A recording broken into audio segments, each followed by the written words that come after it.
বাংলাদেশের প্রাক্তন প্রধানমন্ত্রী শেখ হাসিনা, যিনি এক সপ্তাহ আগে নাটকীয়ভাবে পদত্যাগ করে ভারতে চলে গেছেন, প্রথমবারের মতো বক্তব্য দিয়েছেন। তিনি তার ক্ষমতাচ্যুতির পেছনে যুক্তরাষ্ট্রের ভূমিকা ইঙ্গিত করেছেন।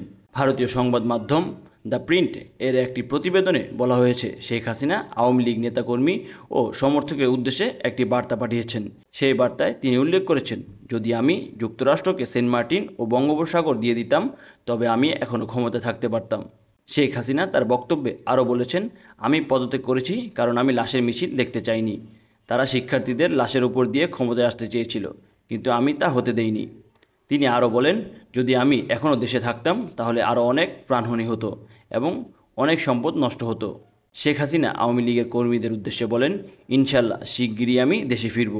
এই পরাজয় আমার হতে পারে, কিন্তু এই বিজয় জনগণের। তিনি আরও বলেন, আমি নিজেকে সরিয়ে নিয়েছি কারণ আমি আপনাদের বিজয়ের মাধ্যমে এসেছি। আপনারাই ছিলেন আমার শক্তি। এরপর যখন আপনারা আমাকে চাননি, আমি সরে গেছি এবং পদত্যাগ করেছি।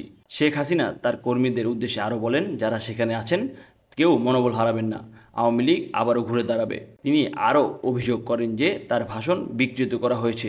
তিনি বলেন, আমি আমার তরুণ শিক্ষার্থীদের উদ্দেশ্যে আবার বলতে চাই, আমি কখনোই তোমাদের রাজাকার বলিনি। আমার কথা বিকৃত করা হয়েছে।